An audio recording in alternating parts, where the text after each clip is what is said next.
तो बेटा आज का हमारा चैप्टर है क्षेत्रमिति, चैप्टर 9, कक्षा 8वीं। ठीक है बेटा, इस चैप्टर को बहुत ध्यान से समझेंगे, बहुत प्यारा आसान चैप्टर है। ठीक है, और 9वीं क्लास में फिर से आपके पीछे पढ़ने वाला है, तो अभी समझ लोगे तो ज़्यादा अच्छा रहेगा। नहीं तो 9वीं में बेटा ये आधा आधा समझ में आता है बच्चों को, और फिर वहाँ भी कष्ट देता है। यहाँ पर तो एक है, वहाँ पे 3-3 पार्ट है, अलग अलग 3-3 है ना। तो अभी से इसको ख़त्म कर देते हैं, बाद में टेंशन नहीं होगी। सबसे पहली चीज़ देखो बेटा, बहुभुज का क्षेत्रफल। सबसे पहले तो ये समझो ये बहुभुज क्या है, फिर समझो क्षेत्रफल क्या है, फिर बाद में करते हैं बात। बेटा बहुभुज, भुज का मतलब होता है भुजा, भुज का मतलब क्या है भुजा, बहु का मतलब ज़्यादा, बहु का मतलब ज़्यादा। तो जहाँ जिसकी भुजाएं ज़्यादा हो उसे क्या कहेंगे, बहुभुज। और क्षेत्रफल क्या होता है बेटा, कोई कितनी स्थान को घेरता है वही क्षेत्रफल कहलाता है। ठीक है, जैसे मानो मेरे पास एक छोटा सा स्पीकर है, इस स्पीकर को मैंने यहाँ रख दिया, अब इसने जितनी जगह इस कॉपी पे घेर ली वो इसका बेटा क्षेत्रफल हो गया।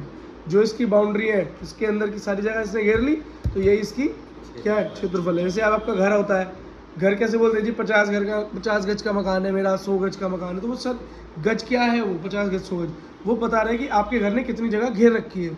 ठीक है, तो 50 गज मतलब, और 100 गज की बात करें, 100 गज ने ज़्यादा घेर रखी है, 50 ने कम घेर रखी है, 30 ने और कम घेर रखी है।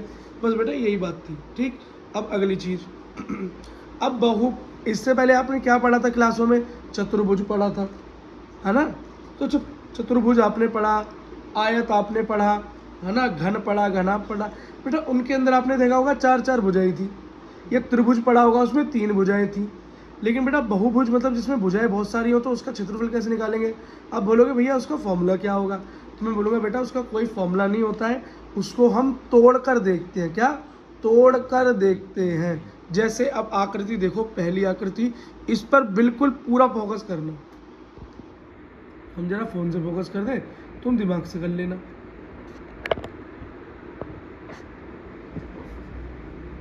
ठीक, देखो अब देखो बेटा, अभी देखो कितनी बड़ी फिगर दे रखी है, आकृति दे रखी है। अब इसके अंदर बहुत सारी भुजाएं दे रखी हैं, A B B C C D D E ए।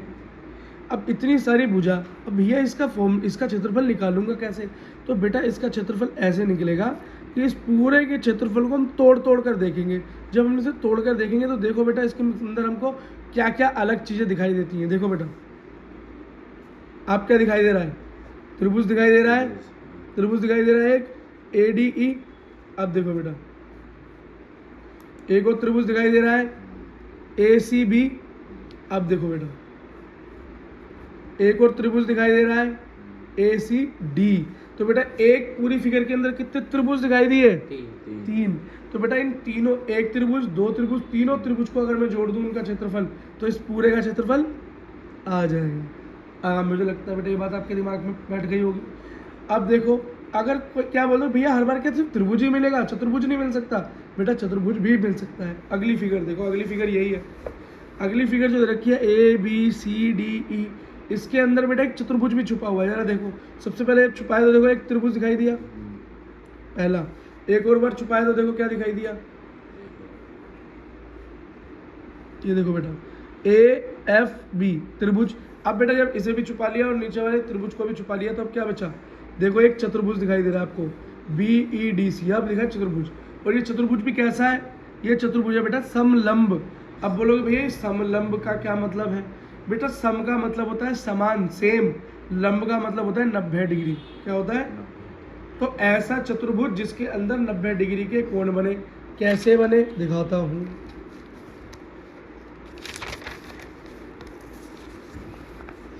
देखो बेटा, जैसे मान लो एक चतुर्भुज है, अब एक भुजा पे, अब बेटा ये लंबी भी हो सकती है लाइन, छोटी कुछ भी हो सकती है। देखो जैसे ऐसे हो गई, एक चतुर्भुज दिखाई दे रहा है आपको, मान लो इसका नाम है ए बी सी डी। देखो इसकी भुजाएं ऊपर नीचे छोटी मोटी कुछ भी हो, लेकिन ये समलंब है। क्यों, क्योंकि बेटा यहाँ पर ये वाली भुजा भी 90 डिग्री का कोण बना रही है। 90 डिग्री होता क्या है, बिल्कुल एक सीधी लाइन खींच दो किसी लाइन पे, 90 होता है। और एक 90 डिग्री देखो यहाँ भी बन रहा है, तो यहाँ भी 90, यहाँ भी बनने, मतलब समान 90 डिग्री के कोण जहाँ बने एक रेखा पर, वो समलंब कहलाता है। ठीक है, तो यहाँ पर क्या दिखाई दे रहा है आपको, समलंब दिखाई दे रहा है। और देखो आगे पीछे, बस इतनी बात पल्ले पड़ गई तो काम हो जाएगा। तो इसका क्षेत्रफल कैसे निकालोगे? त्रिभुज AED, त्रिभुज AFB और समांतर चतुर्भुज ABDF निकालोगे तो काम हो जाएगा। ठीक है, और बेटा इतनी बात समझ में आ गई है तो ठोको ताली और मारो लाइक। ठीक है बेटा, अब जरा क्वेश्चन देख लेते हैं, आपका उदाहरण देख लेते हैं। अब बेटा जैसे जैसे मैं आपको उदाहरण कराते कराते फॉर्मूले बताता जाऊँ, उन फॉर्मूलों को अलग लिखते जाना और याद करते जाना। अगर बेटा वो फॉर्मूले याद नहीं हुए तो ये समझो कि पेपर में क्वेश्चन नहीं सॉल्व कर पाओगे, आप 101% सॉल्व नहीं कर पाओगे। ठीक है, बिना फॉर्मूले के क्वेश्चन सॉल्व नहीं हो पाएगा। बात समझ में आ गई जी। देखो क्वेश्चन देखो, ये कह रहा है एक समलंब आकार का खेत है। समलंब बताया कैसा होता है? खेत है, उसका क्षेत्रफल पहले ही निकाल कर दे रखा है 480 मीटर स्क्वायर। क्षेत्रफल हमेशा स्क्वायर में होगा, याद रखना। अब इसकी बोल रहे हैं दो समांतर भुजाओं के बीच की दूरी 15 मीटर है। अब ये समांतर भुजाएं क्या होती हैं भाई? जरा एक चीज ध्यान से देखो, ये देखो ये दोनों 90 डिग्री का कोण बना रही है भुजाएं, और ये बेटा 90 डिग्री का कोण बनाने की वजह से एक दूसरे के समांतर भी तो हैं। समांतर का क्या मतलब है कि बेटा ये हमेशा एक दूसरे से समान अंतर पर चलती रहेंगी आगे तक भी, ये कभी भी आपस में मिलेंगी नहीं। तो याद रखना, एक समलंब जो चतुर्भुज होता है उसकी दो भुजाएं जो 90 डिग्री का कोण बना रही है वो एक दूसरे क्या होती हैं? समांतर होती हैं। और समांतर का मतलब क्या है कि वो रेखा कभी भी आपस में मिलेंगी नहीं। तो जब भी समांतर रेखा की बात करें समझो आमने सामने वाली भुजाओं की बात कर रहा है। तो कह रहा है दोनों समांतर भुजाओं के बीच की दूरी 15 मीटर है। मतलब अगर ये आपका चतुर्भुज है तो इन दोनों के बीच की दूरी, ये जो डिस्टेंस रखी कितनी रखी है? 15 मीटर। ठीक है, अगली चीज, और उसमें से एक भुजा की लंबाई 20 मीटर है, एक बता भी रखी है 20 मीटर। कह रहा है दूसरी भुजा की लंबाई ज्ञात करो। क्या? दूसरी भुजा की लंबाई ज्ञात करो। अब देखो बेटा इसे कैसे सॉल्व करते हैं। क्वेश्चन बहुत आसान है, अगर आपको ये बात समझ में आ गई ना कि क्या दिया है और क्या निकालना है, तो क्वेश्चन तो वही दम तोड़ देता है आपका। और बेटा ये स्टेप बाय स्टेप इसको क्वेश्चन को करना भी ऐसा होता है। कैसे? सबसे पहले तो फिगर बनाओ जो भी दे रखी है या बता रखी है, फिर उसमें क्या दे रखा है लिखो कि दिया है, और फिर क्या निकालना है। जब इतना स्टेप अप कर लोगे और फिर फॉर्मूला लिखोगे, अगर 4 नंबर में क्वेश्चन आया तो 3 नंबर आपके, 3 नंबर में आया तो 2 नंबर आपके, और 2 नंबर में आया तो 1 नंबर आपका। लेकिन 2 नंबर में ऐसा क्वेश्चन नहीं आएगा, 3 से कम में आता नहीं है क्योंकि बड़ा क्वेश्चन है। ठीक है, 8वीं के हिसाब से बड़ा क्वेश्चन है। तो देखो क्या बोल रहा है, एक समलंब पारक है। ठीक है भाई, समलंब बना दिया।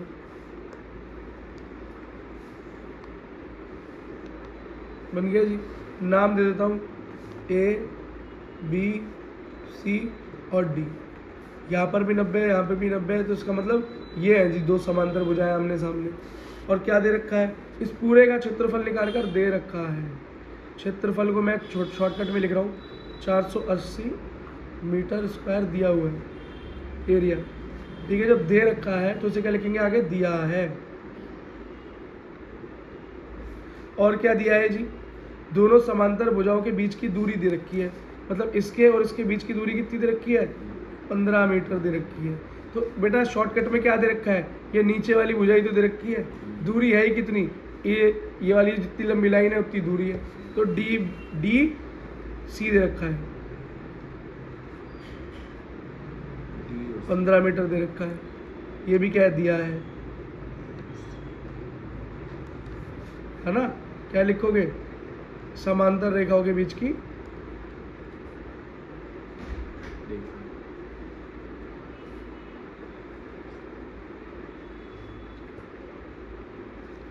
दूरी। अगली चीज बेटा क्या दे रखी है? एक समांतर भुजा की लंबाई दे रखी है। मान लो इस पहले वाले की लंबाई दे रखी है 20 मीटर, तो समझ लो AD दे रखा है आपको।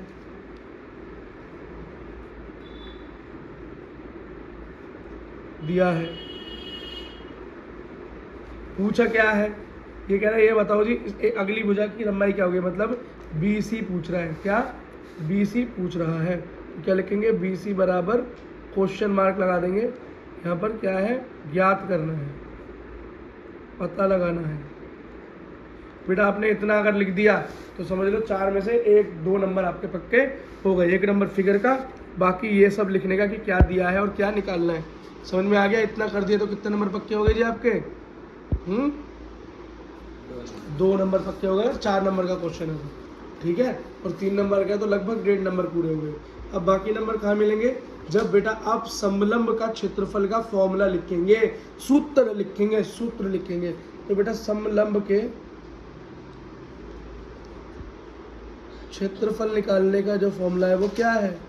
वो है बेटा 1/2 गुणा ऊंचाई हाइट, ठीक, ब्रैकेट में a प्लस में b, पहली भुजा और दूसरी भुजा, पहली भुजा और दूसरी भुजा। समझ में आया? समझ में आ गया? ठीक है बेटा। अब क्या क्या किस किस जगह पर रखा जाएगा बस इतना समझ लो बेटा। देखो a की जगह पर पहली भुजा रखी जाएगी, b की जगह पर दूसरी भुजा रखी जाएगी और h की जगह पर रखी जाएगी दो समांतर भुजाओं के बीच में दूरी। वही दूरी हमारी हाइट होती है, वही दूरी मेरी हाइट होती है। बस इतनी सी बात ध्यान रखो। जैसे ही आप फॉर्मूला लिख दोगे आपको 1 नंबर और सर दे देंगे, फिर इसके अंदर बेटा मान रख देना, और अगर आपने इसे हल कर दिया तो आपको पूरे नंबर मिल जाएंगे, क्योंकि मैथ में स्टेप के नंबर मिलते हैं। तो बेटा क्षेत्रफल पहले ही निकाल कर दे रखा है, कितना 480, तो 480 सामने लिख देंगे। 1/2 h कितनी दे रखी है दूरी? 15 मीटर। a कितना दे रखा है? पहली भुजा 20 मीटर और दूसरी भुजा नहीं दे रखी जी, दूसरी भुजा तो हमें निकालनी है, दूसरी भुजा निकालनी है। बात समझ में आ गई? ठीक है जी, इसे सॉल्व कर लो। कैसे करोगे? 2 यहाँ भाग में उधर जाके गुणा में हो जाएगा, 15 यहाँ भाग गुणा में इधर जाके भाग हो जाएगा, 20 प्लस b ये रह गया। और बेटा इसे सॉल्व करो, 2 की गुणा यहाँ कर दो, 8 हो 0 16 9 960 बटे 15 कितना हुआ? 20 प्लस b, 15 के पाड़े से करो 64 पे गया, 20 प्लस 15। जिसे बच्चे को सीधा नहीं काटना रहा वो तोड़ के भी काट सकता है। देखो कैसे, 3 पंजे 15, 3 3 9, 3 दूनी 6 0। अब 5 से काट दो, 5 6 30, अब बचा 2 इधर आया, 5 चौक 20 64। ठीक है, समझ में आ गया? अगला तो भैया 20 यहाँ प्लस में उधर जाके माइनस में हो जाएगा, तो b बराबर 64 माइनस 20, तो b बराबर आपका क्या है? 44 मीटर। बस बेटा यही आपका उत्तर है, खत्म। समझ में आ गया? आसान था, फॉर्मूला आता है तो काम हो जाएगा। अब बेटा एक और चीज़ समझ लो। अब अगली चीज़ ये समझ लो, ये समचतुर्भुज क्या होता है? क्या? क्योंकि बेटा अगर ये चीज़ नहीं समझी तो क्वेश्चन सॉल्व नहीं हो सकता। कॉन्सेप्ट समझना बहुत ज़रूरी है। अभी आपने समलंब समझ लिया, अब जरा समचतुर्भुज भी समझ लो होता क्या है। बेटा समचतुर्भुज होता है एक ऐसा चतुर्भुज, चतुर्भुज मतलब जिसकी 4 भुजाएं हों, एक ऐसा चतुर्भुज जिसकी सारी भुजाएं आपस में क्या हो? बराबर हो। क्या हो? बराबर हो। लंबाई चौड़ाई ऊंचाई सब क्या हो? बराबर हो। वो समचतुर्भुज है, ठीक। और इसके क्षेत्रफल को निकालने का फॉर्मूला क्या होता है जी? समचतुर्भुज के क्षेत्रफल को निकालने का फॉर्मूला होता है जी 1/2 d1 गुणा d2। अब ये बोलोगे d1 d2 क्या है? बेटा यहाँ पर जब हम एक रेखा खींचते हैं ना, एक पॉइंट से बिल्कुल एक कोने से दूसरे कोने में, इसे बोलते हैं विकर्ण, ठीक है। तो विकर्ण को ही शॉर्टकट में d बोलते हैं बेटा। तो पहला विकर्ण d1 और दूसरा विकर्ण नीचे वाला d2, बस बेटा यही होते हैं। बस समझ में आ गई? ठीक। अब जरा एक क्वेश्चन देखते हैं बेटा। एक समचतुर्भुज का क्षेत्रफल दिया हुआ है 240, क्षेत्रफल पहले निकाल कर दे दिया। विकर्णों में से एक पहले विकर्ण की लंबाई 16 दे रखी है, दूसरे विकर्ण की निकालनी है। बहुत आसान है बेटा, बिल्कुल ऊपर की तरह हो जाएगा, ठीक है। सबसे पहले क्या देखोगे कि क्या दिया है और क्या निकालना है। यह है जी उदाहरण नंबर 2।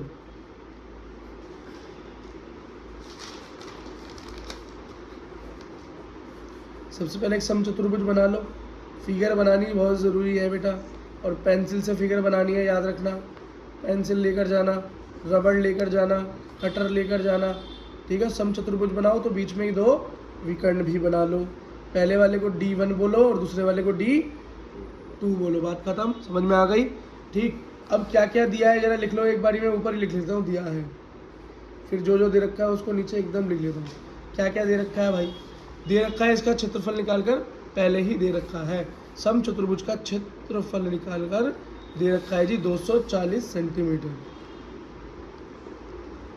स्क्वायर। एक विकर्ण की लंबाई दे रखी है, मतलब D1 दे रखा है। D1 कितना दे रखा है बेटा इसके अंदर? 16 सेंटीमीटर। यहाँ भी दिखा दो, 16 सेंटीमीटर दे रखा है। क्या आप ज्ञात करना है? तो ऊपर लिख लो ज्ञात करना है। क्या करना है?